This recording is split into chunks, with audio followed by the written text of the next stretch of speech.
Nós vimos que se uma função é diferenciável, ela é contínua. Novamente, a recíproca não é verdade, mas isso também dá um critério de não diferenciabilidade. Porque se a função não for contínua, ela não pode ser diferenciável. Tá? Então, a função que dá um salto, que explode num ponto, alguma coisa assim, ela não vai poder ser contínua. E aí, ela também não pode ser diferenciável.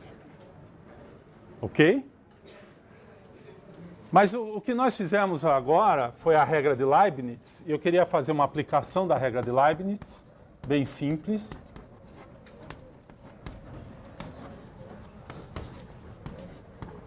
Eu falo bastante em regra de Leibniz, mas sempre lembrar que é a mesma coisa que a regra do produto.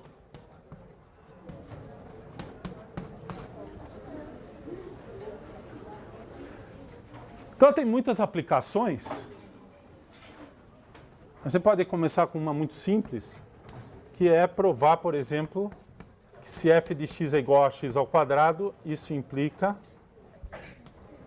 que f' de x em qualquer ponto x0 vai ser 2x0. Então a gente pode chamar de aplicações, porque a gente vai fazer várias coisas aqui. Vamos escrever aplicações. Muito bem. Então como é que a gente faz isso? Ó, eu escrevo f de x como x vezes x. Portanto, a derivada, aplicando a regra de Leibniz, é a derivada da primeira vezes o valor da segunda no ponto, mais o valor da primeira vezes a derivada da segunda no ponto. Portanto, é x0 mais x0, que é 2 vezes x0. Então, aqui, se eu chamar essa função aqui de g e essa função aqui de h, aqui é f', é g', aqui é h, aqui é g e aqui é a derivada de h. Sem precisar novamente usar a definição, que nós já fizemos, na verdade, a definição pela definição, isso aqui nós fizemos lá no começo do curso. Agora a gente aplicando a regra de Leibniz sai imediatamente. Mas a segunda coisa que eu quero fazer é mostrar que, em geral, se n for um número inteiro, e nós vamos começar com um número inteiro positivo, então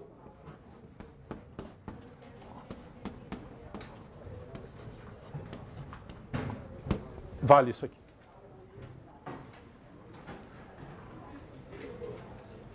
Essa é chamada regra do tombo.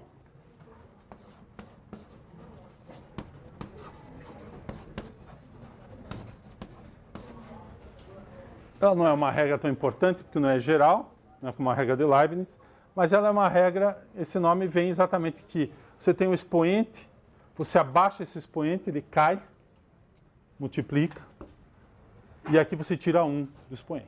Então, se vocês olharem a fórmula de cima, é exatamente o caso particular disso quando n é igual a 2. Se o n for igual a 3, nós também já fizemos. Se n for igual a 4, etc, etc, o que vai ficar aqui é 4 e aqui vai ficar 3. Se for n igual a 5, aqui vai ficar 4, e aqui vai ficar 5 e aqui vai ficar 4, e assim por diante. O interesse desse exemplo 2, que é uma família de exemplos, na verdade, é que a partir daqui eu consigo calcular a derivada de qualquer polinômio. Porque eu sei derivar do xn, então eu sei x2, x3, x4, x5. Um polinômio é uma constante vezes essas expressões somadas, aplico as regras de derivação e derivo qualquer polinômio. Né? Usando isso aqui, qualquer polinômio, chamar de p, a função associada, que é da forma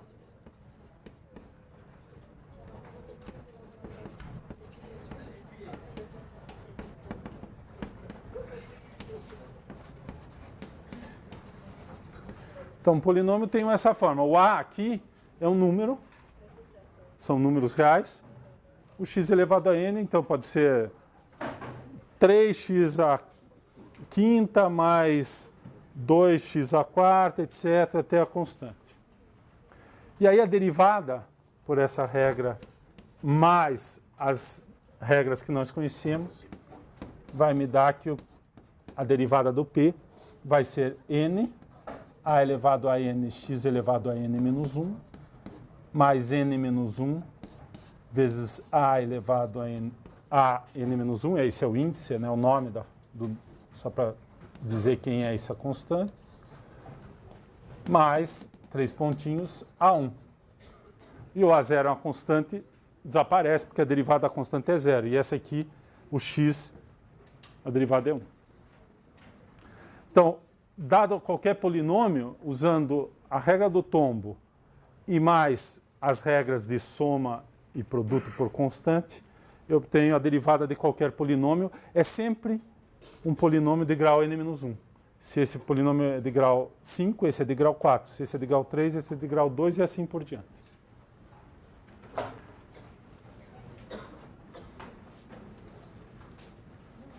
Então eu vou fazer a primeira demonstração. O livro faz duas demonstrações, na verdade são basicamente a mesma demonstração. Eu vou fazer duas diferentes. Na verdade, a que eu estou mais interessado em fazer é a que usa a regra de Leibniz e indução matemática. A ideia é a seguinte.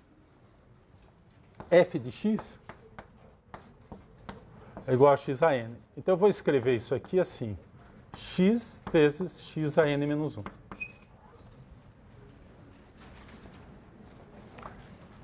Então, aqui, só para a gente fixar,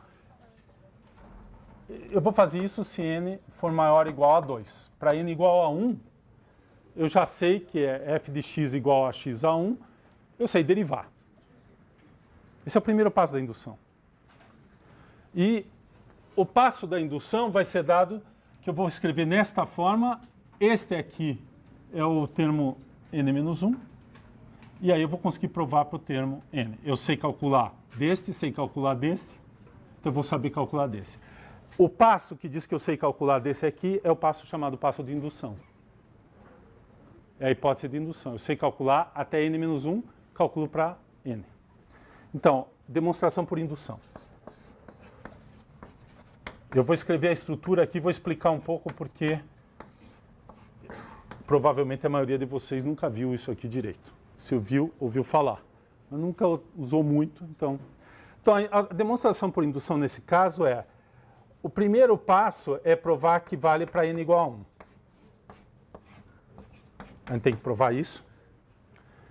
B, eu tenho que provar se vale para n igual a k menos 1, então também vale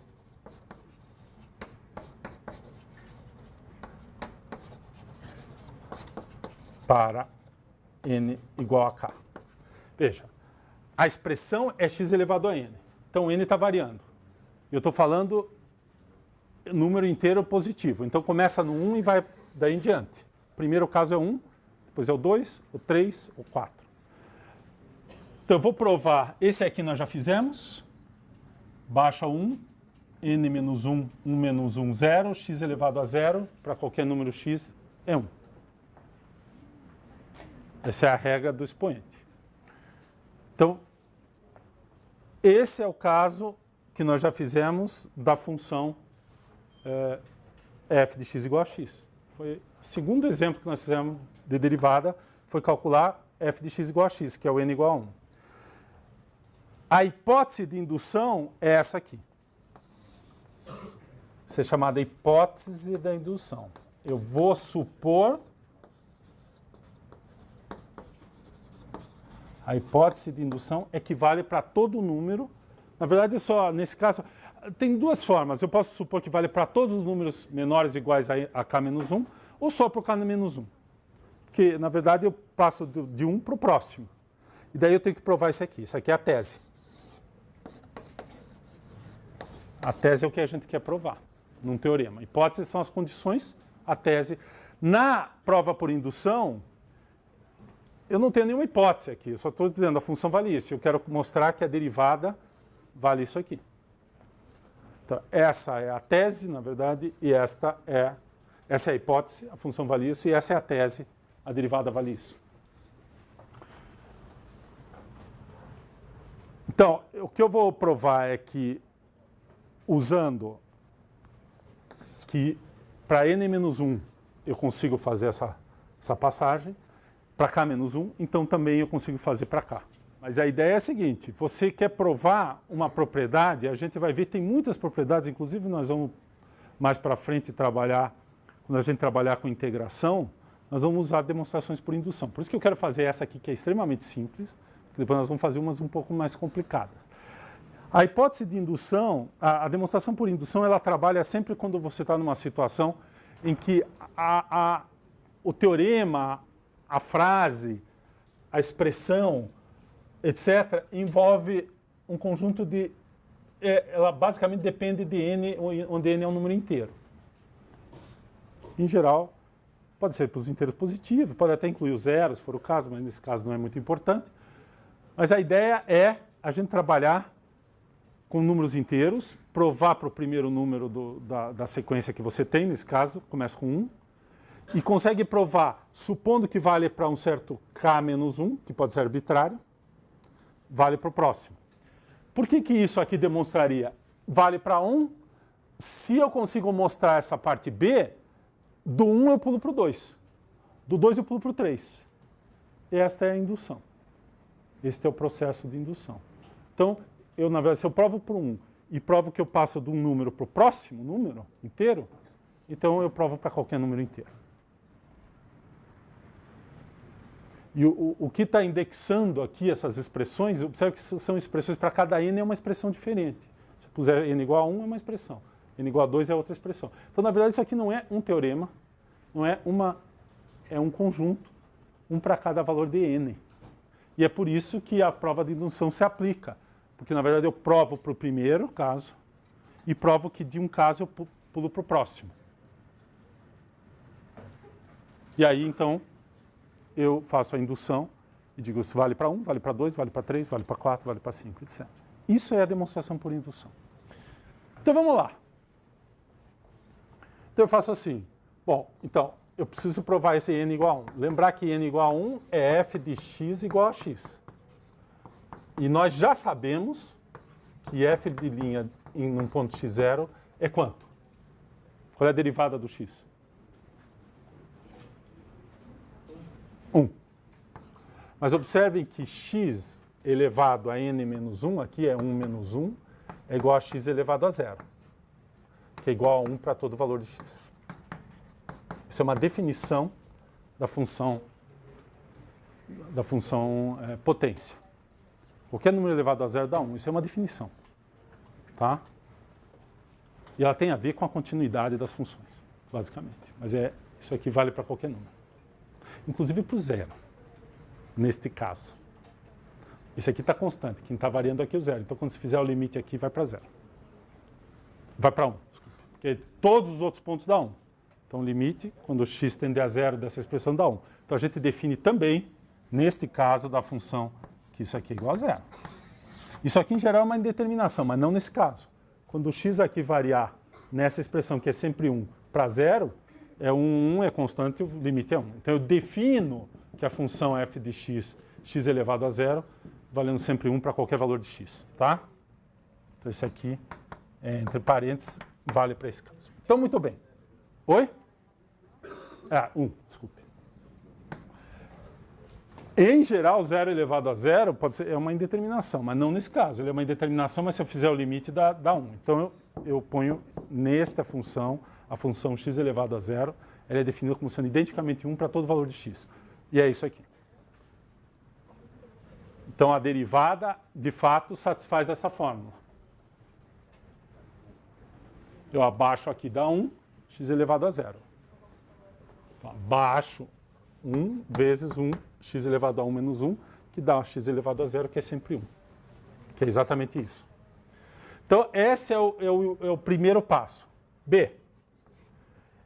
Vale, eu sei que a hipótese aqui desse passo é que vale para f de x, x elevado a k menos 1. E eu quero provar que vale para f de x igual a k. Então, o que eu sei é que isso aqui implica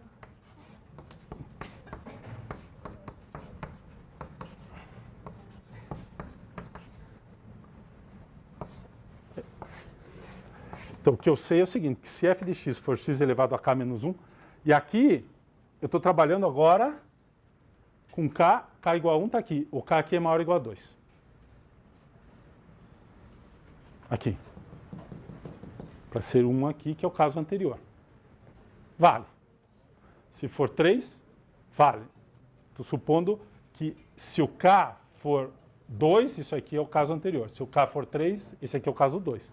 Mas o que eu vou fazer? Eu vou supor isso, que é exatamente essa aqui, e vou provar que vale para cá. Esta é a hipótese de indução, isso implica isso, e a hipótese, o que eu quero provar é que vale para cá.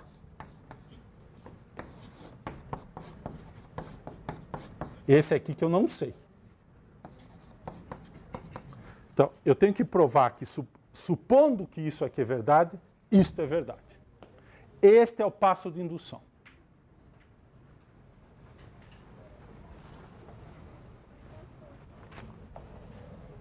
Este é o passo de indução. Se eu conseguir provar isso, o argumento chamado argumento de indução me garante que vale para qualquer k. Então, esse caso aqui, que é o caso que eu quero fazer, é n igual a k, é aqui que eu faço a regra de Leibniz. Eu escrevo assim.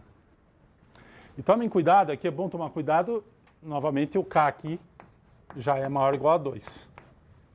Porque o caso 1 eu já cuidei. Então agora eu vou provar o caso igual a 2. E esse passo é o caso igual a 1 que eu escrevi aqui. Então vai para 2, para 3, etc. Muito bem. Então eu escrevo assim. Então aqui fica x, se o k for 2, aqui é x vezes x. Que nós já fizemos. Mas agora o k pode ser qualquer. Qualquer número maior ou igual a 2. Muito bem. Então se isso é verdade, regra de Leibniz implica que eu vou usar a regra de Leibniz, que f de linha em x0 é a derivada da primeira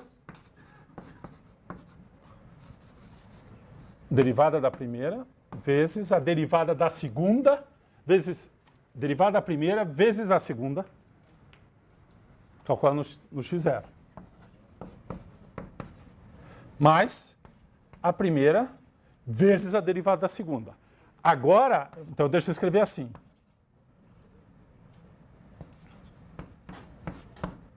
E aqui eu vou escrever essa anotação, quando eu não tenho f, mas já tenho expressão, eu ainda não substituí. Eu vou derivar, depois eu substituo o valor. Cuidado, não vamos substituir aqui o x0 e derivar, porque isso fica uma constante e a derivada é zero. Esse é um erro comum. É substituir a variável antes de derivar. Primeiro deriva, depois substitui a variável. Então vamos lá. Isso aqui é a regra de Leibniz. Derivada da primeira vezes a segunda, no ponto, mais o valor da primeira vezes a derivada da segunda no ponto. Aqui eu uso a regra de indução. A hipótese de indução. Eu sei derivar isso aqui por hipótese de indução. Essa eu considero como verdadeira. É o caso n-1, k-1. Então eu substituo aqui, então isso aqui é igual, agora sim, hipótese de indução. Isso aqui é igual a, primeiro está lá, fica x0 é k-1, mais x0 vezes. Quanto que dá aquilo lá? Vai dar k-1 menos 1, k-2. K-1 aqui, desculpe. x0 elevado a k-2.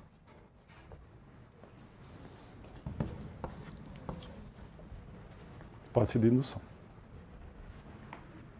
Está meio... Deixa eu reescrever aqui só para limpar o quadro, pôr mais para baixo um pouco.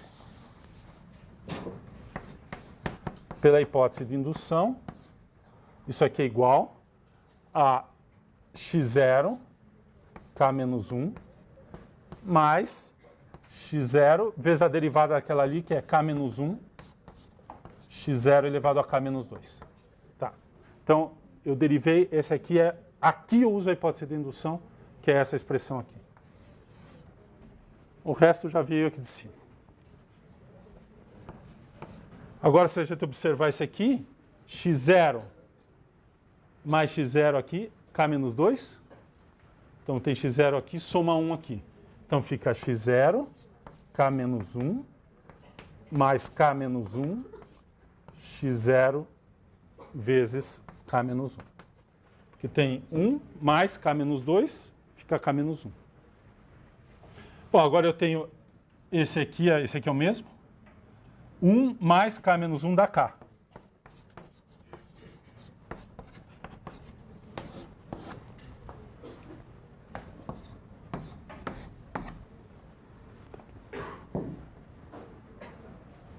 Então a demonstração foi feita assim. Provei para n igual a 1. Na verdade é n igual a k igual a 1. Suponho que vale para um valor que é n igual a k menos 1 e provo para o caso seguinte. Então, esta é a hipótese de indução. Eu considero isso verdadeiro. E provo isso. Último passo aqui? Aqui? Esse passo aqui eu só coloquei em evidência que fica 1 mais k menos 1 vezes x0 elevado a k menos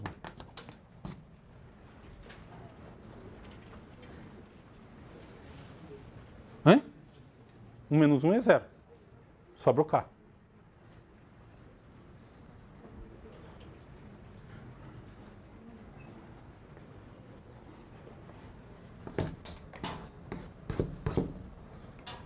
Essa é a demonstração por indução. A demonstração que tem no livro, que são duas, na verdade, mas as duas são basicamente a mesma, é você trabalhar direto na expressão da derivada. Observe que eu não usei a definição de derivada aqui. A indução, mais a regra de Leibniz, me permitiu evitar, em qualquer momento, aqui o uso da definição de derivada. Eu usei só coisas conhecidas, que eu já sei fazer. O único passo que eu precisei usar a definição, na verdade, foi esse primeiro que nós já tínhamos feito. E aqui eu usei a regra de Leibniz. Mas a indução tomou conta, deu conta, está embutido aqui, na verdade, é claro, a definição. Mas nós não precisamos usar. No caso do binômio de Newton, funciona assim. Então, a segunda demonstração, hoje é uma aula de demonstrações, né? Binômio de Newton. Eu estou lembrando coisas aqui que vocês viram, que eu acho que binômio de Newton todo mundo ouviu falar, pelo menos. Pode não lembrar mais o que é. E a demonstração por indução, que é um argumento muito utilizado em várias circunstâncias, mas que a maioria de vocês eu acho que não viu. Mas o binômio de Newton, deixa eu lembrar, ele é uma coisa assim. É uma soma A mais B de dois números elevado a N. E ele tem uma expressão. Então, vai ser somatório de 0. E eu me lembro que vai aparecer aqui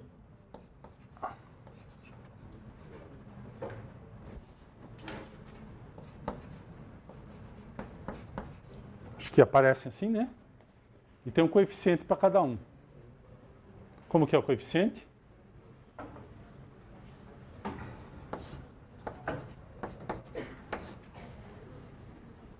É a combinação de n, k, k. Vocês lembram disso aqui? Onde n, a combinação de n, k, k tem essa expressão, n fatorial, dividido por k fatorial, menos n vezes n menos k fatorial. E para não precisar calcular esse negócio, a gente lembra do triângulo de Pascal, que é 1, 1, 1, 1, 2, 1, 1, 3, 3, 1, onde esse cara aqui é sempre 1, o primeiro é 1, 1, 1, depois é 1, a soma desses dois, 1, depois esse, a soma, né, esse e esse, a soma aqui, esse mais esse aqui, termina em 1. E assim por diante. Então, esse aqui vão ser os coeficientes que vão aparecer aqui. Então, no caso em que n é igual a 1, não tem muita graça, é A mais B. Aparece o primeiro e o segundo termo. Quando n é igual a 2, já dá esse aqui, que é A mais duas vezes AB, ao quadrado, mais duas vezes AB, mais b ao quadrado e depois etc. Certo? Então, vocês lembram disso aqui? Quem nunca viu o binômio de Newton? Levanta a mão. Então, tem gente que nunca viu. Então, eu recomendo que pegue o livro do ginásio, lá do... Não, ginásio não existe mais. Do colégio, que também é colégio. Do colegial, do ensino médio. Em algum lugar tem que ter o binômio de Newton. Em geral, ele vai aparecer quando fala de combinação, arranjo, aquelas coisas lá. Né? Parece essa expressão aqui, n é 1 vezes 2 vezes até n. É o chamado função fatorial. Então, se você escrever isso aí, vai dar, for variando o k, né? E tem, por definição, o zero fatorial é 1, para que você possa pôr k igual a zero nessa forma. Né? Então, esse aí é o chamado binômio de Newton. Como que usa esse negócio? É assim. Essa demonstração aqui, na verdade, porque eu vou usar isso de novo na integração, então...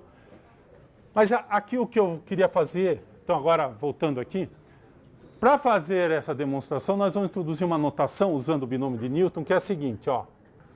Quando eu escrevo essa expressão para fazer a derivada, a gente escreve assim. Eu mencionei já na aula passada que a gente pode introduzir o acréscimo, que é o ΔX, e chamar de H. Ou seja, se a gente está pensando no limite, o que a gente está pensando é assim, eu tenho o x0 aqui, e quando eu marco esse ponto, isso aqui é o ΔX.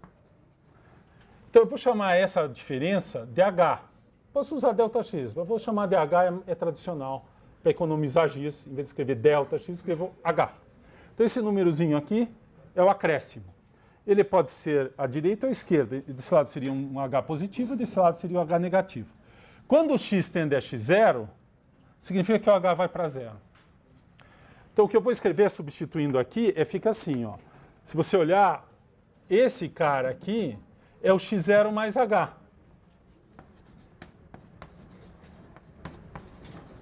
Então eu posso substituir nessa expressão e fica assim. É a mesma coisa que escrever assim.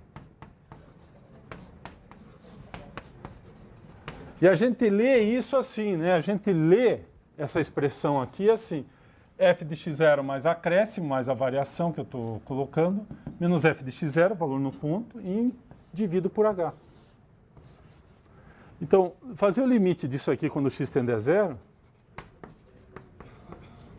a x0, é a mesma coisa que fazer o h tender a zero. Nós já vimos isso, né? Hoje, aliás.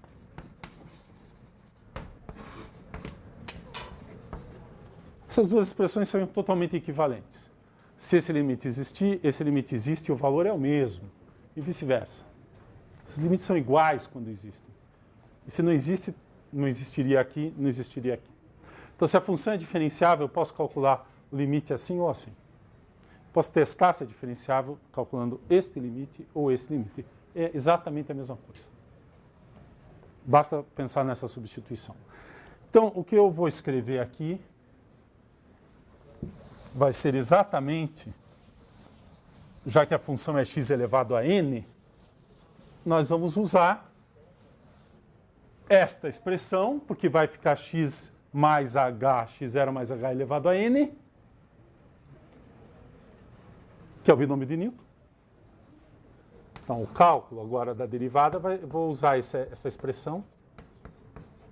Então, fica x0 mais h elevado a n, menos x0 elevado a n.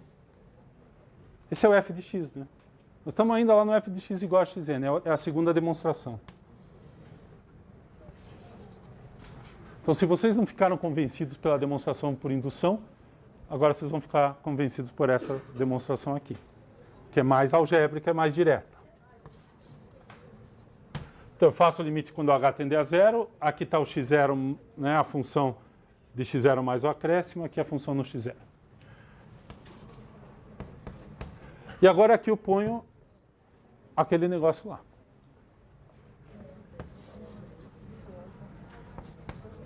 Eu vou escrever explicitamente, só para a gente... Né,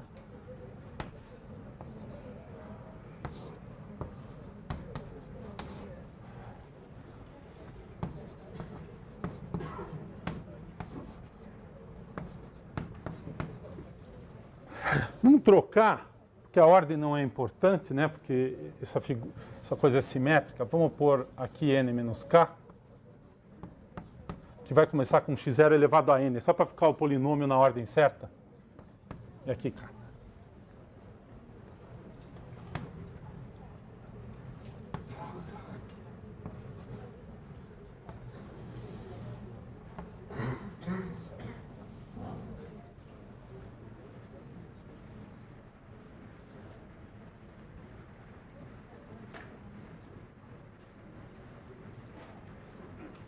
Tá certo isso?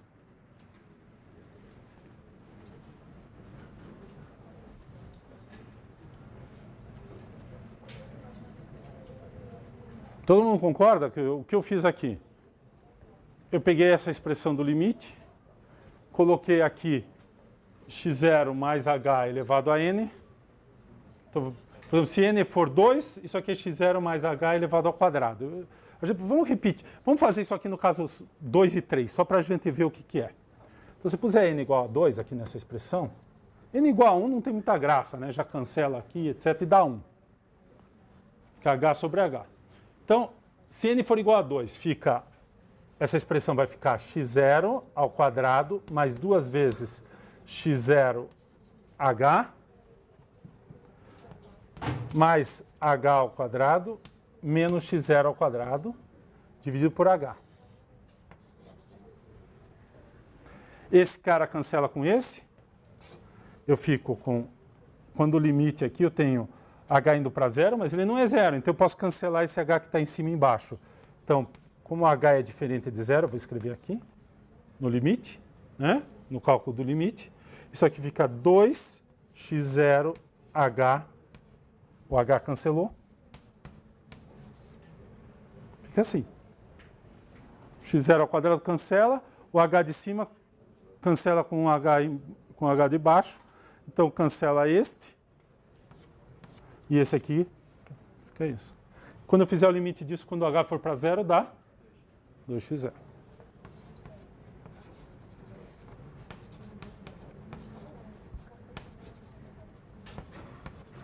Vamos fazer o caso n igual a 3. Fica x0 ao cubo. É esse aqui, os coeficientes. 3 x0 ao quadrado h. Ó, primeiro é o x0 ao cubo, o coeficiente é 1. O segundo é x0, 2, h1. A soma é sempre 3. Observem que esse expoente aqui, a soma dos expoentes dá sempre n.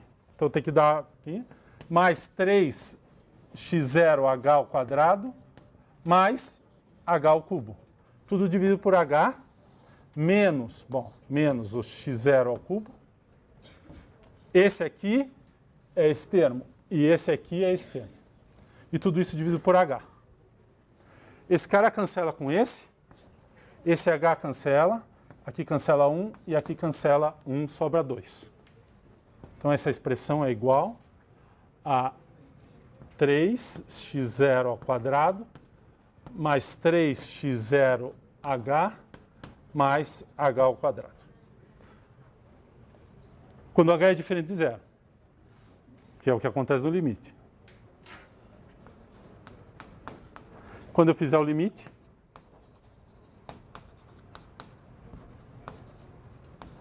o que acontece? 0, 0, 3x0 ao quadrado.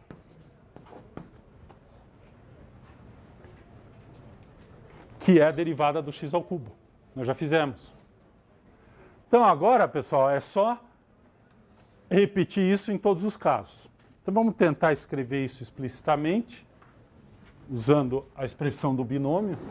Então o truque aqui foi só reescrever nessa forma para usar o binômio de Newton. A outra demonstração do livro é a divisão de polinômios como eu fiz anteriormente. Mas eu vou agora tentar fazer o caso geral aqui, usando o que a gente sabe de álgebra. Dessa álgebra aqui. Então, aquela expressão que está lá em cima é essa aqui, né? É o somatório, quando k for de 0 até n, aqui é o coeficiente do binômio de Newton para cada k, x elevado a n menos k, h elevado a k, menos, eu vou olhar só o denominador, né? Só o numerador, embaixo é h. Então vamos calcular isso aqui para ver o que dá. Menos x0, aqui é x0, aqui é x0, né? Não sei se eu pus.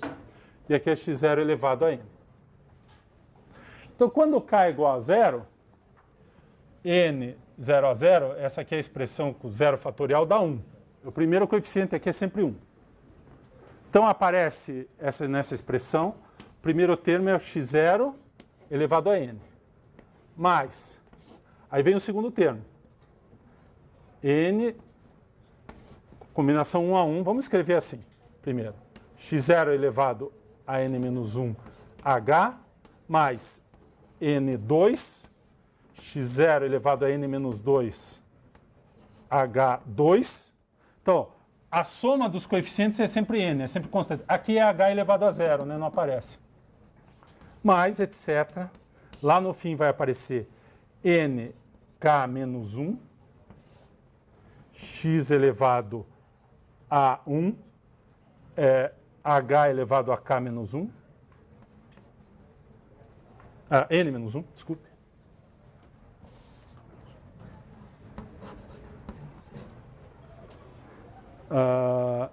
Porque esse é n menos k, aqui é o... que é n menos 1, desculpe. Então fica x elevado a 1, h elevado a n menos 1. E o último termo dessa soma é de novo 1 vezes h elevado a n, que é esse cara aqui. Se você olhar isso aqui, é o caso 3 disso aqui. Então aqui é 1, depois vem um número aqui, menos x0 elevado a n, que é esse cara aqui. Essa parte é isso. Então, esse cara aqui cancela. Exatamente essa conta aqui. Cancela esse. Sobram esses termos intermediários. Este termo aqui, quem que é esse termo aqui? Esse é o termo que vai sobreviver. Agora eu vou dividir por n, por h. Que eu não tinha dividido. Tá aí. Todos os termos têm pelo menos um h. Aqui é h1, h2 até hn-1. Quando eu simplificar, esse aqui some, esse aqui fica expoente 1, esse último aqui fica expoente n-2. E esse aqui fica n-1. Esse aqui é o último. Então a minha expressão, se vocês compararem esta aqui com esta, ela é exatamente assim. O primeiro termo lá da expressão não tem H. Todos os outros têm H. E o H eu cancelei, esses Hs todos foram cancelados com esse de baixo. Então é uma expressão igual àquela ali, ou esta, onde tem um termo que não envolve H e todos os outros envolvem H. Então o que acontece quando o H vai para zero? Este sobrevive e esses todos vão para zero. Então na hora que eu fizer o limite, quando H tende a zero dessa expressão, só vai sobreviver este termo aqui. Então o resultado é, vamos escrever aqui, bem grande.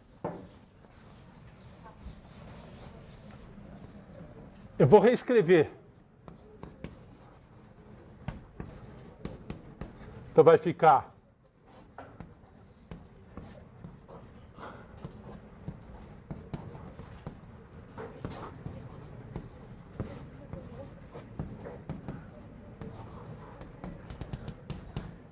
e o último fica o limite dessa expressão quando h tende a zero. Mas isso é um polinômio na variável h. Portanto, o limite disso é a soma dos limites. A soma dos limites, todos esses termos aqui, o h vai para zero. Isso aqui é uma constante, isso é uma constante, o h vai para zero, isso vai para zero, para zero, para zero, para zero, todos esses termos vão para zero. Só sobra esse. Agora eu vou escrever a expressão.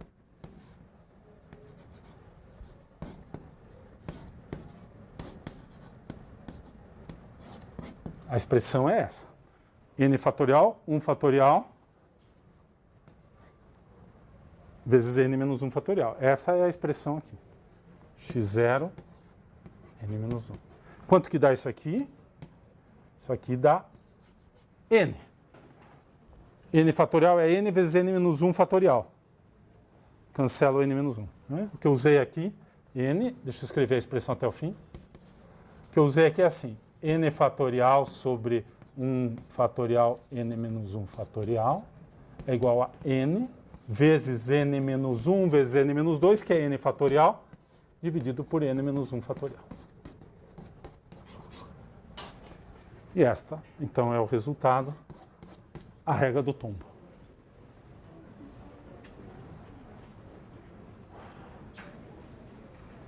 Então, eu não preciso, na verdade, calcular esse negócio aqui, explicitamente. Eu só preciso calcular este aqui. Que aqueles todos vão para zero, porque o h vai para zero aqui. Então, essa expressão parece muito complicada, mas em cada caso que você colocar o n, ele é um polinômio explícito, onde esses coeficientes são o triângulo de Pascal. E o primeiro sempre cancela, ele aparece aqui e aqui, e ficam os intermediários, do segundo até o último. E esse cara aqui, só o primeiro é que vai sobreviver, porque eu vou dividir por h. Os outros termos todos mantêm um termo em h, quando h for para zero, tudo aqui vai para zero, só sobra esse. Então esse aqui é o único sobrevivente. E esses aqui vão todos para zero. Então o resultado é n, x a 0, n menos 1. A nossa fórmula do tombo. Regra do tombo. Mas vejam que a aula de hoje, aparentemente, nós aprendemos muito pouco em termos de cálculo de derivadas. Só a regra de Leibniz e a regra do tombo. Mas tem bastante conceito. Bom, tem o teorema da continuidade, que foi muito importante, nós vamos usar de vez em quando. Mas essas demonstrações, na verdade, tem vários passos que a gente vai usar mais para frente. Então, eu quero calcular... Essa é a definição da derivada e essa é a conta usando o binômio de Newton, que é x mais 0 mais h elevado a n. Eu apliquei o binômio de Newton aqui.